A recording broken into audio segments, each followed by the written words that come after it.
नमस्कार दोस्तों, मैं गौतम सिंह आज आपके लिए लेकर आया हूँ इम्प्लॉयबिलिटी स्क्रीनिंग पैटर्न पर आधारित मॉडल सेट 17 2020 एग्जाम के लिए वीवीआई ऑब्जेक्टिव क्वेश्चन 99% इसी में से आएगा। दोस्तों, आपको हम बताते हैं कि आप हमारे पिछले वीडियो में देख सकते हैं मॉडल सेट 1 से लेकर मॉडल सेट 16 तक देख सकते हैं। सेट आप 2020 एग्जाम के लिए वीवीआई ऑब्जेक्टिव क्वेश्चन है। सभी क्वेश्चन नियमी पैटर्न पर आधारित है। चलिए दोस्तों, बढ़ते हैं प्रश्न की तरफ। पहला प्रश्न है हमारा, स्वर्ण जयंती ग्रामीण रोजगार योजना कब प्रारंभ की गई थी? स्वर्ण जयंती ग्रामीण रोजगार योजना कब प्रारंभ की गई थी? 1998 ईस्वी में पहला ऑप्शन है। दूसरा ऑप्शन है 1999। तीसरा ऑप्शन है 2000। चौथा ऑप्शन है 2001। दोस्तों, आपको हम बता दें कि स्वर्ण जयंती ग्रामीण रोजगार योजना ग्रामीण रोजगार योजना 1999 में प्रारंभ की गई थी। आपका आंसर हो जाएगा बी नंबर। बढ़ते हैं अगले प्रश्न की तरफ। अगला प्रश्न है, नाबार्ड की स्थापना कब की गई थी? पहला ऑप्शन है 12 जुलाई 1982। दूसरा ऑप्शन है 13 जुलाई 1982। तीसरा ऑप्शन है 14 जुलाई 1981। चौथा ऑप्शन है 15 जुलाई 1982। नाबार्ड की स्थापना कब की गई थी? तो नाबार्ड की स्थापना 12 जुलाई 1982 को किया गया था। आपका आंसर हो जाएगा ए नंबर। बढ़ते हैं अगले प्रश्न की तरफ। अगला प्रश्न है, निम्न में से कौन सी रोजगार योजना शिक्षित बेरोजगारों के लिए चलाई गई है? पहला ऑप्शन है रोजगार आश्वासन योजना। दूसरा ऑप्शन है प्रधानमंत्री रोजगार योजना। तीसरा ऑप्शन है शिक्षित बेरोजगारी निवारण योजना। इनमें से कोई नहीं। तो दोस्तों, आपको हम बता दें कि प्रधानमंत्री रोजगार योजना शिक्षित बेरोजगारों के लिए चलाई गई थी। आपका आंसर हो जाएगा बी नंबर। बढ़ते हैं अगले प्रश्न की तरफ। अगला प्रश्न है, मजदूरी भुगतान अधिनियम उन व्यक्तियों पर लागू होता है जिनका मासिक वेतन 500, 800, 1200 या 1600 रुपये से कम हो। दोस्तों, आपको हम बताते हैं कि मजदूरी भुगतान अधिनियम उन व्यक्तियों पर लागू होता है जिनका मासिक वेतन 1600 रुपया से कम हो। आपका आंसर हो जाएगा डी नंबर। बढ़ते हैं अगले प्रश्न की तरफ। अगला प्रश्न है, कर्मचारी राज्य बीमा अधिनियम के अनुसार प्रसूति लाभ के लिए देय होता है 6 सप्ताह, 12 सप्ताह, 18 सप्ताह या 24 सप्ताह। कर्मचारी राज्य बीमा अधिनियम के अनुसार प्रसूति लाभ 6 सप्ताह के लिए देय होता है। आपका आंसर हो जाएगा ए नंबर। बढ़ते हैं अगले प्रश्न की तरफ। अगला प्रश्न है हमारा, OSH से तात्पर्य है occupational safety and health, occupational source and health या ऑप्टिमल सेफ्टी एंड हेल्थ या optional staff and hygiene. OSH का मतलब है ऑपरेशनल सेफ्टी एंड हेल्थ। आपका आंसर हो जाएगा ए नंबर। बढ़ते हैं अगले प्रश्न की तरफ। अगला प्रश्न है, व्यावसायिक खतरे उत्पन्न करने वाले पर्यावरणीय कारक शरीर के अंदर प्रवेश पा सकते हैं। व्यावसायिक खतरे उत्पन्न करने वाले पर्यावरणीय कारक शरीर के अंदर प्रवेश पा सकते हैं श्वसन द्वारा, अवशोषण द्वारा या अंतःग्रहण द्वारा। तो सभी के द्वारा। आपका आंसर हो जाएगा डी नंबर। बढ़ते हैं अगले प्रश्न की तरफ।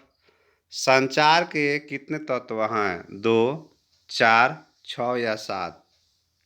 दोस्तों, संचार 3 प्रकार के होते हैं, लेकिन ये तत्व कह रहा है तो तत्व 7 होता है। आपका आंसर हो जाएगा डी नंबर। बढ़ते हैं अगले प्रश्न की तरफ। अगला प्रश्न है, सफलता की कुंजी है प्रतिबद्धता, समर्पण, अनुशासन, ये सभी। दोस्तों, आपको हम बता दें कि सफलता की कुंजी है प्रतिबद्धता, समर्पण, अनुशासन, सभी। आपका आंसर हो जाएगा डी नंबर।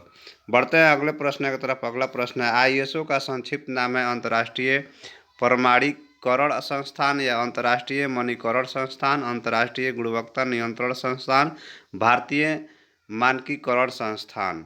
ISO संक्षिप्त नाम है, आपको बताना है तो ISO का संक्षिप्त नाम है भारतीय मानकीकरण संस्थान, डी नंबर।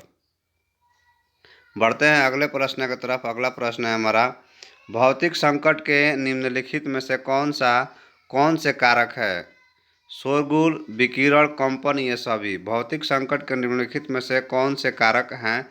तो दोस्तों आपको हम बता दें कि आपका कारक जो है इसमें सभी हैं। आपका आंसर हो जाएगा डी नंबर। बढ़ते हैं अगले प्रश्न की तरफ। कर्मचारी राजकीय बीमा निगम का प्रधान कार्यालय है नई दिल्ली, मुंबई, कोलकाता, चेन्नई। कर्मचारी राजकीय बीमा निगम का प्रधान कार्यालय है नई दिल्ली। आपका आंसर हो जाएगा ए नंबर। बढ़ते हैं अगले प्रश्न की तरफ। अगला प्रश्न है 15 अप्रैल 1980 को कितने बैंक राष्ट्रीयकृत हुए थे? 15 अप्रैल 1980 को कितने बैंक राष्ट्रीयकृत हुए थे? 4, 6, 8 या 10? दोस्तों आपको हम बता दें 6। आपका आंसर हो जाएगा बी नंबर।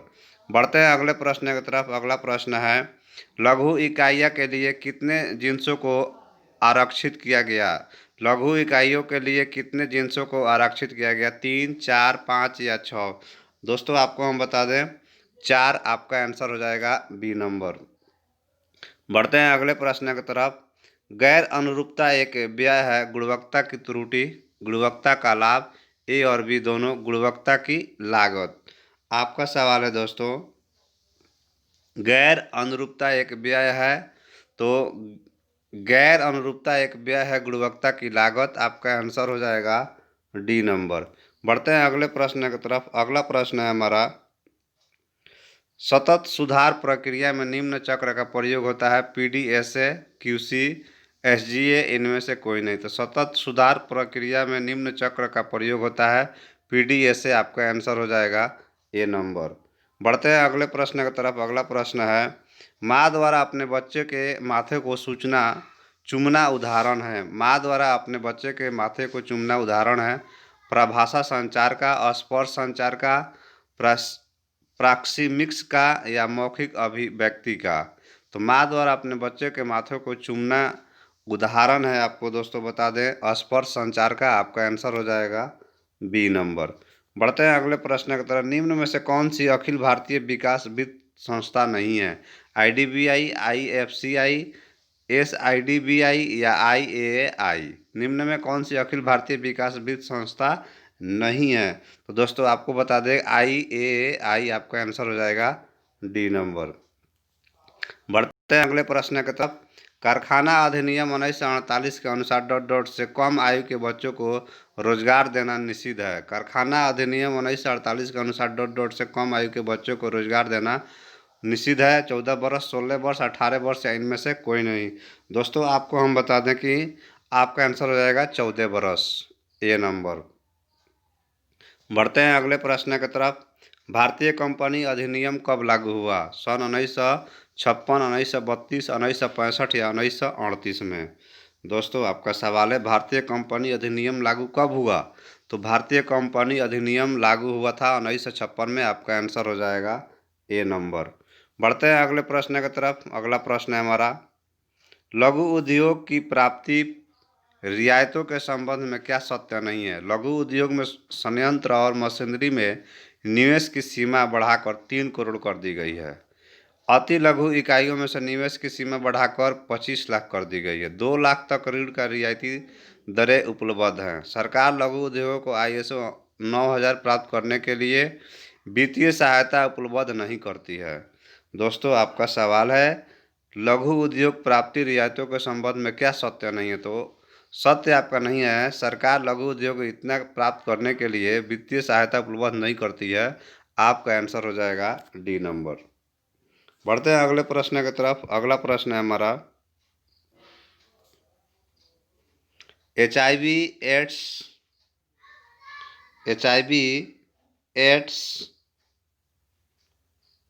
के से बचाव के निम्नलिखित उपायों में से कौन सा उपाय सही नहीं है? कौन सा उपाय सही नहीं है? वही व्यक्ति यौन क्रिया से बचाव, असुरक्षित रक्त आधन से बचना, प्रति वर्ष एचआईवी की जांच करना, एचआईवी से प्रभावित व्यक्ति के साथ सामान्य संपर्क नहीं रखना। एचआईवी एड्स से बचाव के निम्नलिखित उपायों में से कौन सा उपाय सही नहीं है? तो एचआईवी से प्रभावित व्यक्ति के साथ सामान्य संपर्क नहीं रखना। आपका आंसर हो जाएगा डी नंबर। बढ़ते हैं अगले प्रश्न की तरफ। समय का लाभ उठाना निम्नलिखित में से किसी कार्यवाही का प्रयोजन है? अनुकूल कार्यवाही, सही कार्यवाही, निवारण या संयमित कार्यवाही। समय का लाभ उठाना निम्नलिखित में कौन से कार्यवाही का प्रयोजन है? तो आपका आंसर हो जाएगा निवारण, सी नंबर। बढ़ते हैं अगले प्रश्न की तरफ। सॉरी दोस्तों, यहाँ सी नहीं, आपका संयम करवाहित हो जाएगा, संयम करवाहित, डी नंबर। बढ़ते हैं अगले प्रश्न की तरफ। अगला प्रश्न है, नई वर्कबुक खोलने पर डिफ़ॉल्ट से 3 वर्कशीट मिलती है, परंतु इसमें अधिकतम वर्कशीट जोड़ सकते हैं 25, 255, 120 या 50। नई वर्कबुक खोलने पर डिफ़ॉल्ट से 3 वर्कशीट मिलती है, परंतु इसमें से अधिकतम 255 वर्कशीट जोड़ सकते हैं। आपका आंसर हो जाएगा बी नंबर। बढ़ते हैं अगले प्रश्न की तरफ। अखिल भारतीय लघु उद्योग परिषद AISSIB की स्थापना की गई 1954 में, 1957, 1960 या 1965 में। तो अखिल भारतीय लघु उद्योग परिषद AISSIB की स्थापना 1954 में किया गया था। आपका आंसर हो जाएगा ए नंबर। दोस्तों आपको हम बता दें कि हमारा अगला वीडियो होगा इम्प्लॉयबिलिटी स्किल निमी पैटर्न पर आधारित मॉडल सेट 18 2020 एग्जाम के लिए VVI ऑब्जेक्टिव क्वेश्चन 99% इसी में से आएगा, क्योंकि ये सभी क्वेश्चन निमी पैटर्न पर आधारित है।